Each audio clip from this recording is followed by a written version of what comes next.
Okay, thank you very much. I am going to talk about these creative use of direct reading instruments. I believe that's really important as a modern art for the industrial hygienist. And this painting is a modern art painting that I'm going to relate somehow to all this process at the end of the talk.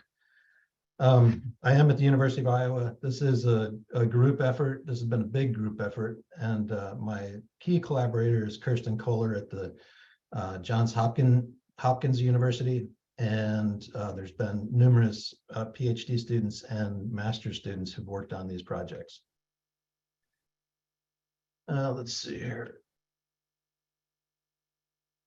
So I'm going to talk about the basis for using direct reading instruments in occupational hygiene, talk about hazard mapping and task-based monitoring, and then kind of go into some of the stuff that we're doing now and in the future. So I want to remind everybody that occupational hygiene is the science and art devoted to the anticipation, recognition, evaluation, and control. And so this science is really important, but I think there's a creative aspect that sometimes we get lost in the details of doing the science and we forget about that art. The science, compliance monitoring, we anticipate known hazards. We use documented sample and analysis methods. We compare our results to established occupational exposure limits, and that's great for a lot of things.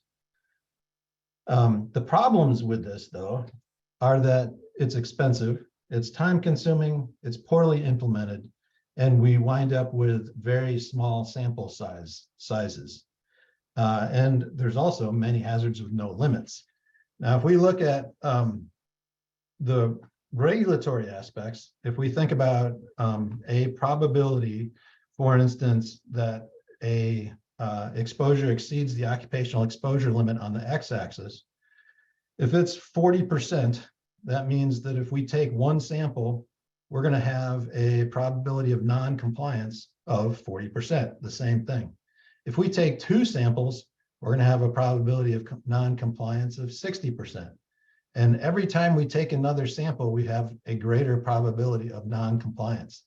So our regulatory structure actually discourages taking more than one sample and running out of the building. There's also very little insight when you have exposure.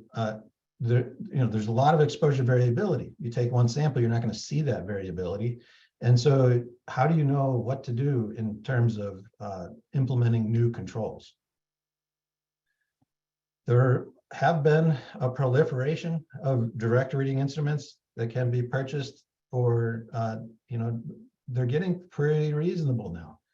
They provide a readout of hazard intensity, noise, gases, vapors, particles. They're usually non-compliance. They provide rapid data. They help us understand this variability of hazards. They help us evaluate exposures, assess exposures, evaluate effectiveness of controls, and they can be very good at communicating a risk.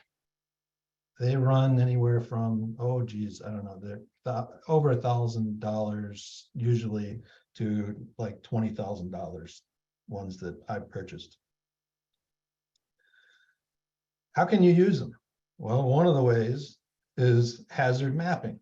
And hazard mapping, it provides what I call a set of eyeballs unavailable by traditional science compliance monitoring. So you get a general sense of contaminants, concentration, sources, and fate, and you shift from a single measurement to a big picture. So what is this hazard mapping, and how is this modern thing? Well, it's not. It's been going on since, here's John Snow, a figure from his paper on the mode of communication of cholera, and that's from 1855. So he was able to map out the cases of deaths from cholera, and the deaths were focused around a pump, and that pump was then determined to be the source of cholera that was infecting people. we've kind of been using this in different projects since I arrived at Iowa. So this, in my very first project that I was able to get funded was through United Auto Workers. And it was to work in this International Truck and Engine Corporation in Indianapolis. And so this was an engine assembly, machining and assembly center, producing 1,000 diesel engines a day. They had three areas. One is a cam crank area, then there is a blockhead rod area, and an assembly area. And so these areas were different. There was retrofitted enclosures. So really, they didn't have enclosures in the top. The tops were not enclosed, and they were pretty shaky in terms of how they enclosed things. And there was steam heat in these areas. In these other areas, there's a blockhead rod line and the assembly area. We've got gas heat. And so brand new $270 million worth of renovations back in 2005. And everyone wanted to work there. New enclosures, gas heat was, it's all fancy. We went through the plant and we used these direct reading instruments, a bunch of different things, but I want to point out two of them, and the two that are most useful, and I'll talk about them throughout the talk here, is this TSI CPC 3007. That's a condensation particle counter, and that gives us information on particles that are sub 1 micrometer, so sub micrometer particles. And then we also get information, we use a lot of times an optical particle counter, and that particle counter gives us information from 300 nanometers to 10 micrometers. So it's a wide span of particle sizes. Those are things like dusts and things like this. The condensation particle counter is more like fumes and smoke, and it responds to those things. So if we look at our results, and here's day one, and we've got these different areas. Each of these little crosses is where we made measurements. So we made these measurements all throughout the facility. This is, you could fit 30 football fields within one roof for this facility to give you some idea of spatial scale. And if you look at day one, this is our blockhead rod line. This red, the red means 1 million particles per cc. Per cc, that's about the size of your thumb, the tip of your thumb. So 1 cc. So you get 1 million particles in there. That's a lot. And so this red is an area that's really hammered by these really tiny particles. And this is the number concentration of these particles, primarily measured by the condensation particle counter. There's also some bleed of this, whatever it is, into the assembly area. And concentrations are relatively low in this area, cam crank area, where there's retrofitted enclosures. It was surprising to us. So we went again, day two, and we see the exact same thing. And day three, we see this pretty much the same thing. And then again, over here in day four. To give a little bit more perspective, the room you're in, if you're in an office, you're probably around 10,000 particles per cc. So these are really, these are things that people are getting hammered by, these tiny little particles. We also, at the same time, we had our mass concentration measurements come estimated through the OPC and the CPC combined. So we're able to get this, number concentration, this non-regulated value. You've got that big blotch of winter. In the winter, we were there first. And so this blockhead rod line, lots of particles. We went there in the spring, and this was totally different. There was nothing there. So seasonal differences. If you looked at the mass concentration, and remember this 1x, I'm taking information on the number of particles and also this mass of particles at the same time when I'm at the same place. And so I can see there's so many little particles, but they don't weigh much at all. And so they don't contribute to the mass. And so I can't see them if on this regulated mass concentration. In the place where there's a poorly regulated, the poorly enclosed things, we have a large splotch of particles. We suspected heat because the heat was off in the spring and on in the winter. So we went and we put our direct reading instruments, one inside the near the gas-fired burners, and this at the outlet of the exhaust into the plant. So this is a typical air handling unit. There were 18 of them in this facility. And so in the area where there was gas-fired burning, they had direct fire gas burning, and that gas and particles and whatever is in the effluent and heat is going down into the facility. So we were able to show that that definitely was the situation where these where there was steam heat, there were none of these small particles. Where there was gas-fired burners, it was just a great source of these tiny particles. In the news, just within the last month, there's been quite a bit of controversy about gas-fired stoves and asthma, and there's NOx and particles that come off of here, and so it's thought that they can cause cause asthma or trigger asthma. All right, so we also went to a foundry and we looked at the foundry, and we did the same thing, this mapping exercise throughout the foundry, in the cleaning room, the pouring room, the melting room, the core room, and the shakeout. So we had number concentrations were highest where there's melting of metal. That makes sense.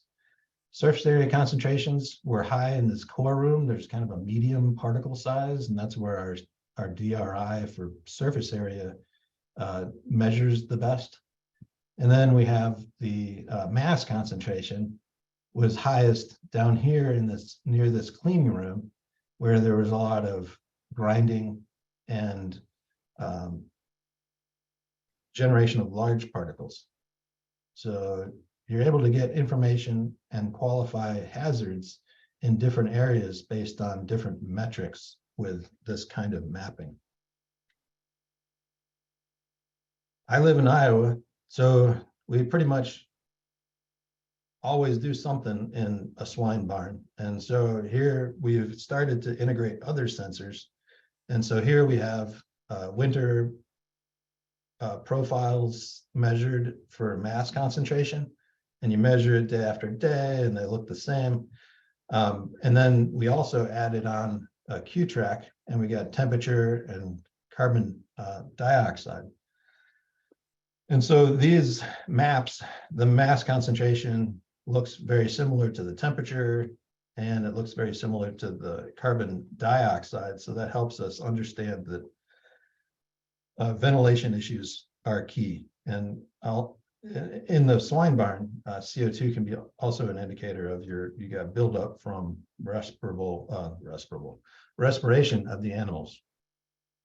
This building, we have gigantic swine barns here. And this shows the end of a swine barn. So here's a bunch of fans on the end. This map, this is fans are on the end. That's what they look like. And this building is 120 meters long. And so you have all of these, there's 800 gestating swine. And so it's quite an operation that you can see here. We also use these, instead of pushing our cart around, we do these task-based monitoring. Task-based monitoring, we're able to take that same instrument, the condensation particle counter, giving us this number concentration, and a photometer now in this case to give us mass concentration. And we're able to see that as we, with time, we look back at logs where people were doing things, filling a hopper. This is filling a hopper with nanoparticles in this case.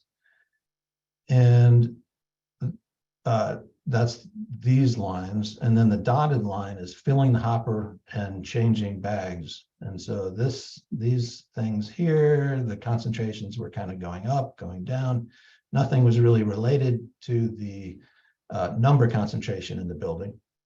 But the photometer and the mass concentration was clearly related to these events where the hopper was being filled and the bag was changing. So it's not a nanoparticle issue, but it is, in this case, this was an engineered nanomaterial issue. And so there's still a need to do something. And now at least you know, like, this is the hopper, we got to do something around the hopper. Maybe some ventilation might be in order. So going back, this roving monitoring, which was done here in order to figure out this gas heat was a real problem in this newly renovated area of the facility. Roving, that's what we call roving hazard mapping. It's great when concentrations are stationary.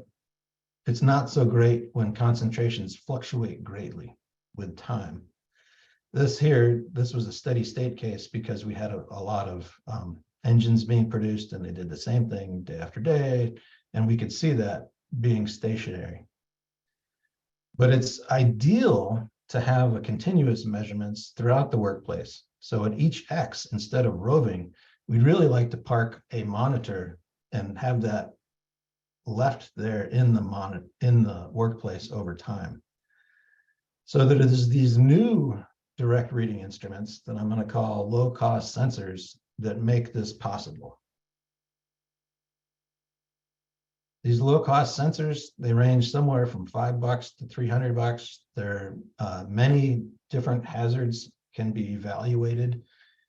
And so this is a carbon monoxide sensor, for instance. This is a light scattering particulate sensor, another particulate sensor, and then this is a total VOC sensor.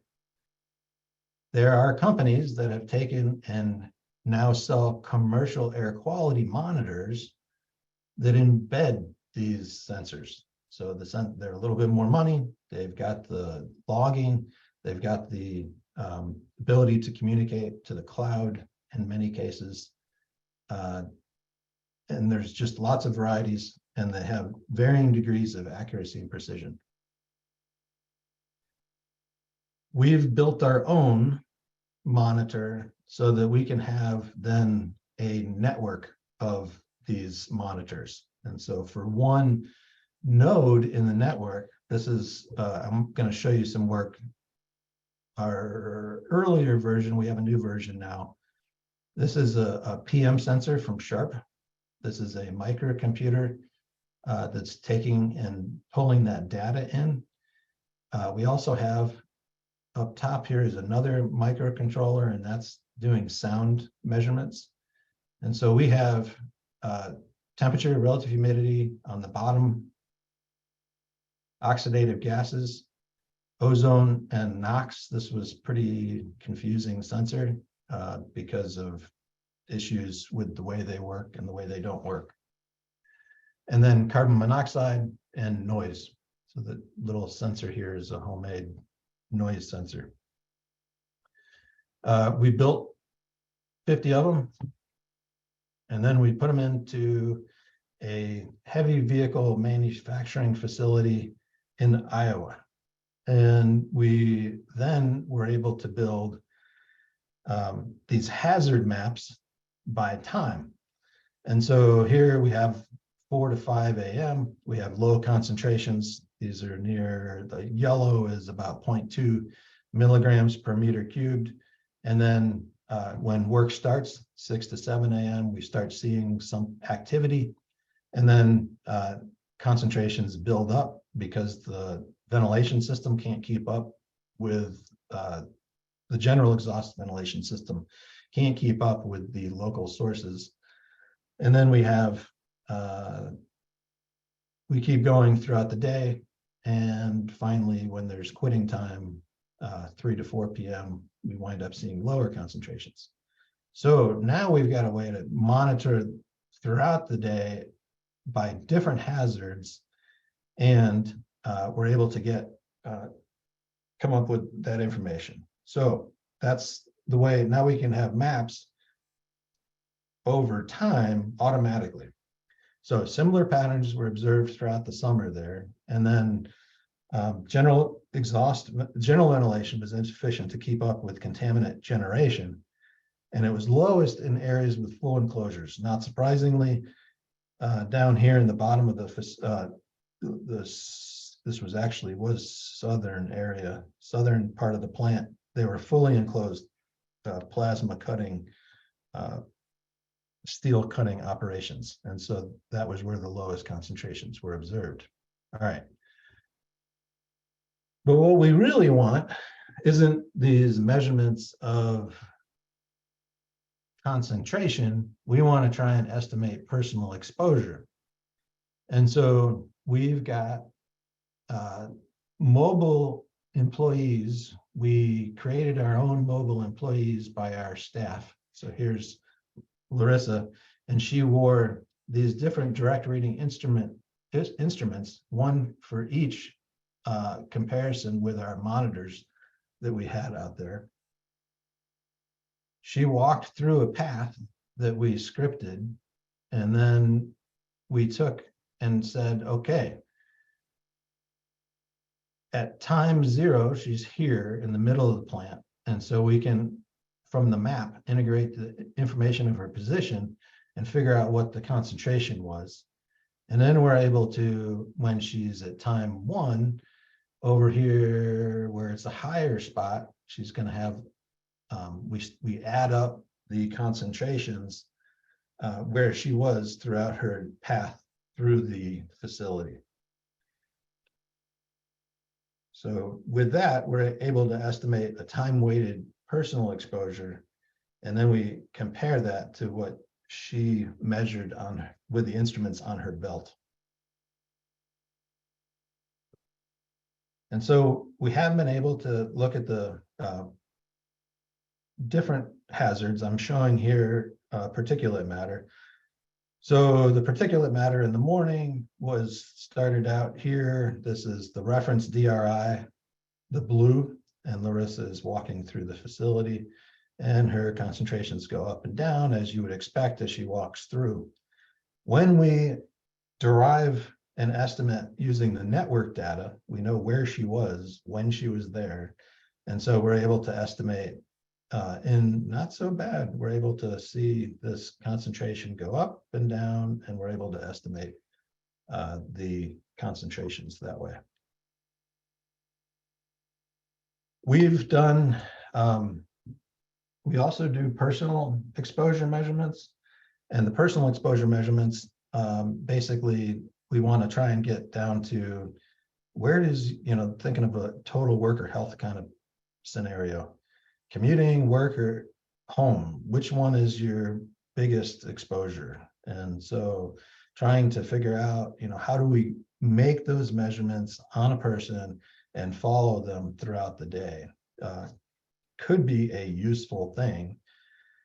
And it could also help us if you are having symptoms, we can back up and say, are exposures consistently some time lag before you have your symptoms, and help you kind of figure out like asthma attacks and things like that.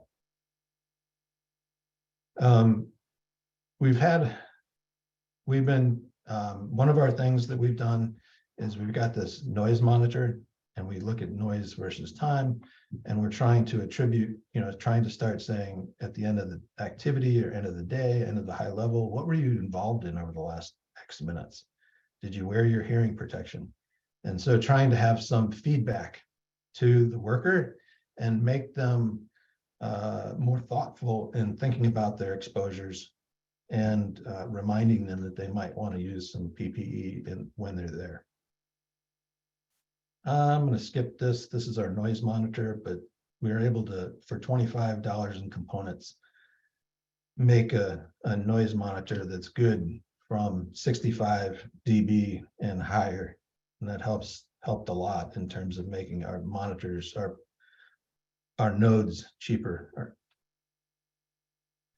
The last thing I'm going to end on here is we have this thing that we've taken the noise monitor. Here's the noise monitor. Here's the temperature, relative humidity. Here's our CPU for logging data, particle sensor, accelerometer. And so we put this on people's arms. And what we do is we've been trying to use this instead of just a sound level meter. We're trying to use the sound, actually the frequency of the sound. I don't know if any of you are bird watchers, but you can hold your app up and it can listen to what's around you and identify the birds that are in the area. So we've used this to try and say, we're trying to identify tasks that are in the area. And then also combine that with accelerometer data and try and predict what place you're in using artificial intelligence. So we've set up these tasks: standard electric drill driver, impact driver, manual hammer, pneumatic nail gun, slow vacuuming, fast vacuuming. And if we use the accelerometer only, that's with it on your arm, this thing on your arm, then we're able to do pretty good. If we use the audio only, not so good. Vacuum, oh, that's terrible. But if we use both of them, we're actually able to do pretty darn good at identifying these tasks. So we're in a situation where we can now kind of move forward and start to try and get at that. Where's my total worker health type thing? Where are my exposures coming from?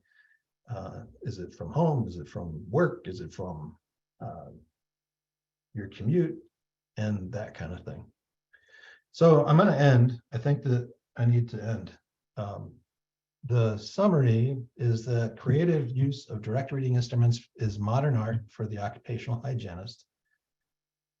The painting that I showed you, this modern art painting, it was done by Jackson Pollock, and it's huge. It's like 30 feet long. So it was sold to the University of Iowa for $80 by Peggy Guggenheim, and we're on the river and we have floods every once in a while. So the latest flood was in 2008. It went to the Getty Museum for refurbishment.